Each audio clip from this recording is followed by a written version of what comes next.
നമസ്തേ, സ്വാഗതം. ബി2 ഓർഗാനിക്സിൻ്റെ 40ാമത് എപ്പിസോഡിലേക്ക് സ്വാഗതം. എല്ലാവരും നോക്കൂ, ഇതാണ് ചേര്. വലിയ വൃക്ഷമാണ്. ഒരുപാട് അങ്ങോട്ട് സൂം ചെയ്ത് ഇല കാണിക്കാൻ പറ്റിയില്ല വെച്ചാലും പരമാവധി ശ്രദ്ധിച്ചിട്ടുണ്ട്. നമ്മുടെ മാവിൻ്റെ ഇല പോലെ ഏകദേശം സാദൃശ്യമുള്ളതാണ്. ഇത് ഡോബീനട്ട്, തെങ്കൊട്ട, ഭല്ലാതകം എന്നൊക്കെ പറയുന്നുണ്ട്.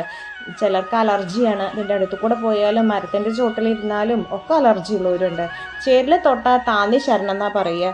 അപ്പോൾ താന്നിയാരെ ചേരാരിനെ ചതിച്ചല്ലോ എന്ന് പറഞ്ഞിട്ട് ചേരിനെ തൊട്ട ആള് താന്നീനെ വലം വെച്ചാൽ മാറും ചൊറിച്ചിൽ, അലർജി, പൊള്ളൽ എന്നൊക്കെയാണ് പറയുക കേട്ടോ.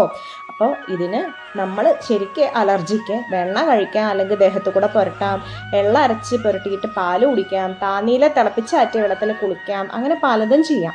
ചേര് 2 തരമുണ്ട്. നമ്മുടെ നാടൻ ചേരും കരിഞ്ചേരും. കരിഞ്ചേര് നമ്മൾ സാധാരണ കാണുന്നത് കാട്ടിലാണ്. ചേര് അർശസ്സിന്, ആമവാദത്തിന്, കുഷ്ഠത്തിന് ഒക്കെ ഉപയോഗിക്കും. ഗ്രഹണി, ഗുൽമൻ, അതേപോലെ നീര്, ജ്വരം, മലബന്ധത്തിന്, രക്താർബുദത്തിന്. ഭല്ലാതകം എന്ന് പറയണ ഒരു മരുന്ന് അർബുദത്തിന് വളരെ ഫലപ്രദമാണ്. ചേരുംകുരു ചേർത്ത് ഉണ്ടാക്കുന്നതാണ്. ബ്രെയിൻ ട്യൂമറിന് ചേരുംകുരു ചേർത്ത വരണാതി കഷായം ബെസ്റ്റാണ് എന്നാണ് പറയണത്. ഇനി അടുത്ത ആളാണ് ചേരിനെ പറയുമ്പോൾ താന്നീനെ പറയാണ്ടിരിക്കാൻ യാതൊരു നിവർത്തിയില്ല. ചേരിനെ പോലെ തന്നെ വലിയൊരു വൻവൃക്ഷമാണ് താന്നി. കലിദ്രുപം, വിഭിത, വിഭീതക, വിഭിത, നിർഭയ തുടങ്ങിയ പല പേരുകളും നമ്മുടെ താന്നിക്കുണ്ട്. വലിയ വൃക്ഷമാണ്. പൂക്കൾ ചെറുതാണ്, പക്ഷെ ഒരുതരം വൃത്തികെട്ട മണമാണ് കേട്ടോ.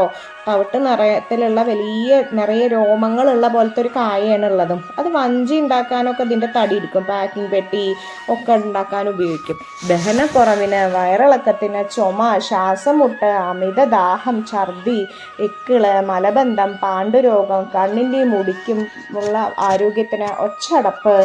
ഇതിൻ്റെ പൂവ് പ്രമേഹത്തിനും കായ മൂത്രരോഗങ്ങൾക്കും എടുക്കും. പച്ചക്കായാണ് എടുക്കുന്നത് കേട്ടോ. പഴുത്ത കായ്ക്ക് വിപരീത ഫലമാണ്. ത്രിഫലയിലെ പ്രധാന ഘടകമാണ് ഈ താന്നി. കടുക്ക, നെല്ലിക്ക, താന്നിക്ക, കടുക്ക, നെല്ലിക്ക, താന്നിക്ക, ഇതാണ് ത്രിഫലക്കൂട്ടെ. അതിൽ ഈ താന്നിക്ക പറയണത് നമ്മുടെ ഈ താന്നിമരത്തിൻ്റെ കുരുവാണ്. ഇതിൻ്റെ വീര്യം ശീതാണ്. ചേരിൻ്റെ വീര്യം ഉഷ്ണാണ്.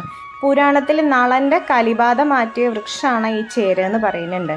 ഈ താന്യമാവനെ ഒരിക്കലും നമുക്ക് ചേരമാവ് ഉണ്ടാവുമ്പോൾ നമുക്ക് മറക്കാനേ പറ്റാത്തതാണ്.